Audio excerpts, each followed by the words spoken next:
Hi friends, welcome to our channel super trader Lakshya. यहाँ पे बात करेंगे किस तरीके से आप प्लान कर सकते हैं कल के लिए, क्या फिलहाल मार्केट का सेटअप दिख रहा है। तो यहाँ पे बहुत इंपॉर्टेंट चीज़ ये है कि क्रिप्टो मार्केट, यूएस मार्केट और इंडियन मार्केट किस तरीके से बिहेव करेंगे अगले हफ्ते, बहुत इंपॉर्टेंट है। ये साल का फ्लिप पॉइंट है, फ्लिपिंग पॉइंट मतलब कि आप पुराने साल से नए साल इस हफ्ते में जा रहे हैं। तो मंडे ट्यूसडे आपका इस साल में पड़ेगा और वेडनेसडे थर्सडे फ्राइडे अगले साल में। एक चीज़ हमेशा याद रखिए कि नए साल के टाइम पे वॉल्यूम कम रहते हैं, क्रिसमस से लेके नए साल में एक दो दिन तक। तो नए साल में जो मूव्स आते हैं वो बहुत ज़्यादा आपको एक तरह से स्लिपेजेस बहुत मिलते हैं और वॉल्यूम कम होने के कारण वाइल्ड मूव्स मिलते हैं। इंट्राडे में भी उठापटक चलती है। तो यही फ़िलहाल मुझे लग रहा है कि यहाँ पे पॉसिबल है अगले हफ्ते भी, अगले 2-3 दिन। और अगर आप देखें ओवरऑल मार्केट में, तो यहाँ पे क्रिप्टो करेंसीज़ ने एक डिसेंट करेक्शन दिया था अपने हाई से। ट्रंप रैली एक आई थी, उसके बाद बिटकॉइन तो हाई के पास है, कई सारे कॉइन्स हाई के पास हैं, लेकिन फिर भी कई जो ऑल्ट कॉइन्स होते हैं छोटे, उन्होंने करेक्शन दिया हाई से 25% तक। उसके अलावा इंडियन मार्केट अभी भी उठ नहीं पा रहा है। यूएस मार्केट में डिसेंट करेक्शन अभी थोड़ा बहुत आया है, छोटा डिप आया है कह सकते हैं। और वो डिप भी इसलिए आया है क्योंकि वहाँ पे ईयर एंड में लॉस हार्वेस्टिंग होती है, मतलब जो आपका लॉस है लोग बुक करते हैं और सेट ऑफ करते हैं, लॉस प्रॉफिट ये सब। तो ये सब चीज़ों के कारण मोस्टली थोड़ी सी सेलिंग होती है, थोड़ी सी। और नए साल में अचानक से मार्केट में टर्न अराउंड रहता है। तो ये चीज़ मुझे ऐसा लग रहा है कि इंडियन मार्केट क्योंकि गिरा था और इंडियन मार्केट पूरे साल गिरा है, तो इंडिया में लॉस बुक कर सकते हैं वो लोग। और थोड़ी सी सेलिंग हो सकता है, एक दो दिन दिखे, मतलब हो सकता है सेलिंग ना दिखे लेकिन बाइंग भी ना दिखे, उठ उठ के हम गिरें। तो ये चीज़ें पॉसिबल है अगले कुछ दिन। तो यहाँ पे सबसे पहले शुरू करते हैं कि मार्केट में फ़िलहाल क्या दिख रहा है। तो अगर इंडियन मार्केट की बात करें तो यहाँ पे आप देखो, बार बार आप 3 डोजी बनाते हो, उसके बाद एक बाउंस करते हो, हाई ब्रेक करते हो, उसके बाद क्लोजिंग फिर से आप उसी रेंज में करते हो। तो पॉइंट इसकी कोशिश जारी है ऊपर उठने की, लेकिन वो सफल नहीं हो पा रही है। तो लोअर एरिया जो है 23,660 इंपॉर्टेंट है। जब तक इसके नीचे हम नहीं जा रहे हैं तब तक सेफ है। इसके नीचे जाने पे वापस से आपको कम से कम यहाँ पे 23,000 के एरिया खुल जाएंगे। तो माई पॉइंट है कि जब तक हम 23,600 होल्ड करते हैं, इट्स ऑल ओके, सेफ। क्योंकि देखो आरएसआई ऑलरेडी ऑलमोस्ट 34 से लौट रहा है। तो ऐसा ज़रूरी नहीं है कि ये 34 बॉटम है, वापस से गिर के ये 20 भी जा सकता है, 25 भी जा सकता है। क्योंकि यहाँ पे आपने जो प्रीवियस बॉटम देखे हैं वो 25 28 इस तरह देखे हैं। तो ये भी हो सकता है कि हम यहाँ से नीचे आएँ फिर ऊपर आएँ, तो पॉसिबल है। मतलब अभी भी गिरना यहाँ पॉसिबल है, इवन इफ चीज़ें सब कुछ फेवरेबल हों और यूएस मार्केट उठे और हम ना उठें। क्योंकि यूएस में तो वो ट्रंप आ रहा है, तो टैक्स कट और दुनिया भर की पॉजिटिविटी है। यहाँ पे अभी कुछ हल्ला नहीं है, यहाँ पे टैक्स की चर्चा हो रही है पॉपकॉर्न पे और ये सब चीज़ें। तो लोग वैसे भी फ्रस्ट्रेटेड हैं और लोग और उल्टा पुल्टा बोल रहे हैं कि यार क्या ये सब, मतलब जीएसटी जीएसटी, मतलब टैक्स ब्रैकेट नहीं बढ़ा रहे हो, अब जो टैक्स दे रहे हैं उन्हीं पे ज़्यादा टैक्स कर रहे हो। और जो टैक्स दे रहे हैं वो टैक्स देने वाली इनकम के बाद जो बचती है उस पर जब बाय करते हैं तो और टैक्स देते हैं। तो कुल मिला के जो टैक्स शराफत से दे रहा है वो आदमी तो देता ही जा रहा है 60-70% तक, और जो नहीं दे रहे हैं तो वो बचे हुए हैं। ठीक है, वो हो सकता है 10-15% ही दे रहे हों। तो दिस इज़ द प्रॉब्लम। तो यूनिफॉर्मिटी आनी चाहिए, तभी जाके कुछ लोग को रिलीफ आएगा जो अभी तक बोझ ढो रहे हैं देश के खर्चे का। और उन लोगों को जो बचे हुए हैं उनको आपको ब्रैकेट में लाने की कोशिश करनी चाहिए।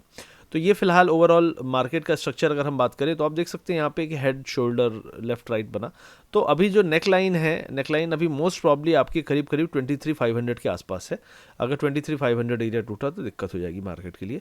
और अपसाइड में 24,000 के ऊपर, 2450 के ऊपर निकलने पे एक बुलिश मूव आ सकता है, जहाँ पे हम 20 डेमा टेस्ट कर सकते हैं 24,320। और हो सकता है हम वापस से एक बार जाएं, क्योंकि ये हेड एंड शोल्डर इनवैलिड हो जाएगा और हम एक रिवर्सल पैटर्न बना देंगे जिसमें हम यहाँ पे वापस एक नया हाई की तरफ कोशिश कर सकते हैं। क्योंकि ये बहुत बहुत इंपॉर्टेंट लेवल है, मेक और ब्रेक बहुत इंपॉर्टेंट है। अब हम सेंसेक्स की बात कर लें तो सेंसेक्स में स्ट्रक्चर सिमिलर है, कुछ खास डिफरेंस नहीं है, लेकिन 78,000 का लेवल है इंपॉर्टेंट यहाँ पे। और अपसाइड में 79,400 500 का एरिया है जिसके ऊपर निकलने पे आप बुलिश हो सकते हो।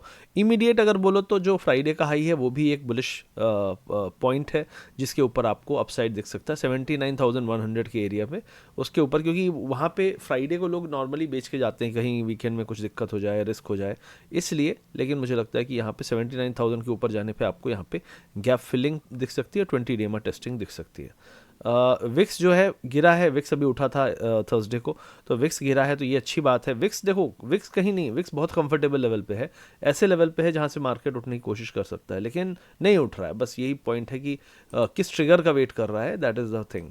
और कई लोग बोलेंगे कि यार यहाँ स्ट्रक्चर तो वीक है, लेकिन स्ट्रक्चर देखो वीक है, लेकिन हम ओवरसोल्ड हैं, तो अब ओवरसोल्ड मार्केट को शॉर्ट करने में आपको डर हमेशा लगेगा। तो ये पॉइंट रहता है जो बियर व्यू लेके चल रहे हैं उनके लिए। तो यहाँ पे अगर निफ्टी बैंक की बात करें तो 49,900, मतलब 50,000 इज़ ए मेक और ब्रेक लेवल।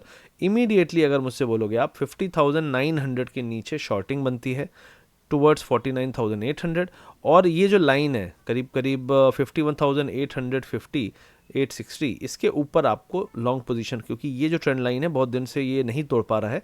अगर इसने तोड़ा 20 डीमा भी टेस्ट करेगा और वापस से हाई की तरफ भी जा सकता है 53,700। तो बैंक निफ्टी का स्ट्रक्चर इतना बुरा नहीं है, बहुत फ्लैटरिंग है। आप देखें कि जो शोल्डर और हेड के बीच का डिफरेंस है बहुत ज़्यादा नहीं है, तो जो शोल्डर्स थे उन्होंने बहुत अच्छे अटैम्प्ट किए हैं ऑल टाइम हाई को ब्रेक करने के, लेकिन निफ्टी में ऐसा नहीं है। निफ्टी में बहुत मेहनत लगेगी क्योंकि कई सारे सेक्टर अच्छा नहीं कर रहे हैं, लेकिन बैंक निफ्टी इतना बुरा नहीं कर रहा है अगर कंपेयर करें निफ्टी से। मिड कैप की बात करें, रिसेंट में बहुत बड़ा फॉल आया था, फिर ये रुक गया है, लेकिन ये स्ट्रक्चर मुझे अभी भी बुलिश नहीं लग रहा है। यहाँ पे अभी भी मुझे लगता है एक झटका और नीचे मार सकता है, करीब करीब 54,800। यहाँ पे एक बार पैनिक लो भी बना था, यहाँ पे भी एक लो बना है, तो मुझे लगता है वापस से हम 54,800 55,000 तक एक मारें झटका और फिर उठे, तो मिड कैप में फिर भी स्ट्रक्चर अभी भी सेफ नहीं लग रहा है मुझे, तो यहाँ पे और भी सेलिंग हो सकती है। तो मिड कैप स्मॉल कैप मैंने बहुत दिन पहले बोला था कि यार, मतलब ऑलमोस्ट चुनाव के टाइम पे ही बोल दिया था, और बजट के टाइम पे तो बिल्कुल कि हाँ भाई अब तो हो गया। और आप देखो बजट, मतलब वो हाई आई ही नहीं, स्टॉक्स में वो हाई नहीं आए, इवन इफ इंडेक्स ने हाई बनाया तो ये होगा। आप बोलोगे यार इंडेक्स ऊपर जा रहा है, मेरे पोर्टफोलियो ऊपर नहीं जा रहा है, ये चीज़ बहुत नॉर्मल है और ये होती है और होती आएगी आगे भी। आईटी की बात करूं तो आईटी का जो सपोर्ट है इस ट्रेंड लाइन पे था करीब करीब 42,400। अभी भी हम यहीं पे कोशिश कर रहे हैं रुकने की, that is a good thing, क्योंकि यूएस में थोड़ी बहुत आईटी में सेलिंग है, लेकिन उसके बाद भी हम एब्जॉर्ब कर रहे हैं सेलिंग को, that's a good thing. Overall IT मुझे लगता है आउट परफॉर्म करेगा बाकी सेक्टर को अगले 3 से 6 महीने। ट्रम्प के आने के बाद भी आई थिंक बहुत दिक्कत नहीं होने वाली है। तो ये सारी चीज़ें हो गई। पीएसयू बैंक स्ट्रक्चर ये थोड़ा कमज़ोर है, ये लग रहा है कि नीचे की तरफ कोशिश कर सकता है, तो हो सकता है प्राइवेट बैंक संभालें, सरकारी बैंक थोड़ी सी पिटें और ये लो टेस्ट करने की कोशिश हो सकती है। 3-4% का फॉल यहाँ पे आ सकता है। मेटल की बात करें तो मेटल बहुत बहुत बहुत वीक है और एकदम लो पॉइंट पे बैठा हुआ है 86। तो अगर आप देखें तो सब अपने रीसेंट के लो से दूर हैं, लेकिन मेटल अपने लो पे ही बैठा हुआ है और यहाँ पे कई बार सपोर्ट आया। तो आप एक बार आ गए, 2 बार आ गए, 3 बार आ गए, तो चौथी बार भी आ गए तो मतलब हो सकता है तोड़ने आए हो, लेकिन यहाँ ओवरसोल्ड है सेक्टर। लेकिन फिर भी आई फील कि एक बार हम कोशिश कर सकते हैं इस एरिया तक की, कोशिश यहाँ तक की हो सकती है, बहुत ज़्यादा तो नहीं, 83, मतलब आपका करीब करीब 5-6% का और डिप यहाँ पे आ सकता है। लेकिन क्योंकि ये बहुत बड़ा स्ट्रक्चर टूटेगा तो फिर हम क्या करेंगे ना, हम इस वाली रेंज में आ जाएंगे, ये जो रेंज है यहाँ पे बनाने की कोशिश, तो फॉल बड़ा भी हो सकता है। ठीक है, तो metal sector still not very safe, it is still looking weak. China का रिवाइवल बीच में उठा था तो उसके चक्कर में बहुत अच्छी रैली आई थी, लेकिन वो भी फेड हो गया और ट्रम्प के आने के बाद थोड़ा सा डर है लोगों को कि चाइना का स्टैंस क्या होगा। तो ट्रम्प की चाइना के प्रति जो बातें हैं उसको लेकर मेटल का मोस्टली रिएक्ट करेगा। लेकिन कोई मुझे बोले कि यार अगले 2 साल 3 साल का व्यू है, तो अगले 2 साल 3 साल का व्यू है तो आप यहाँ पे नहीं खरीद रहे हो, आप यहाँ पे खरीद रहे हो, then I think as it falls that is the area to accumulate, क्योंकि मेटल्स ने अभी तक बहुत बड़ी एक जो रैली आती है 2-3 साल में वो अभी नहीं दिखाई है। लास्ट टाइम आई थी, आप देख सकते हो कितनी बेहतरीन रैली आपको देखने को मिली थी। यहाँ पे भी आपको जब अगला कंसोलिडेशन होने के बाद रैली आएगी तो बड़ी रैली ही आएगी। आप देख सकते हैं 6,600 का इंडेक्स गया था 10,000, तो ऐसा सेक्युलर एक बुल रन यहाँ पे अभी भी पेंडिंग है।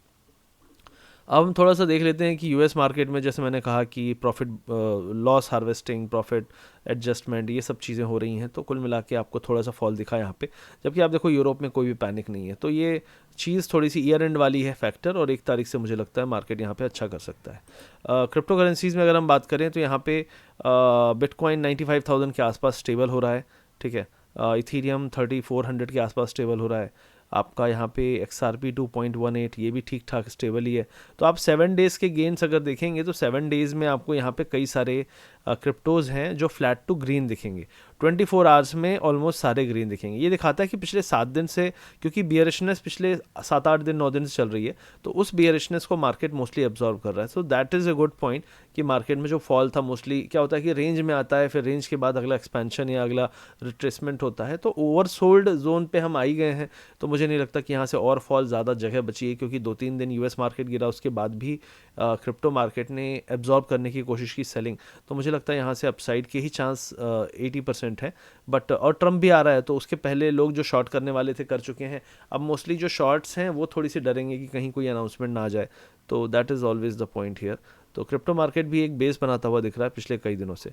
तो ओवरऑल यही मार्केट का व्यू था। आई होप वीडियो अच्छा लगा। वीडियो अच्छा लगा तो लाइक करिए, शेयर करिए, सब्सक्राइब करिए। मिलते हैं बहुत जल्दी। Thank you very much and see you soon.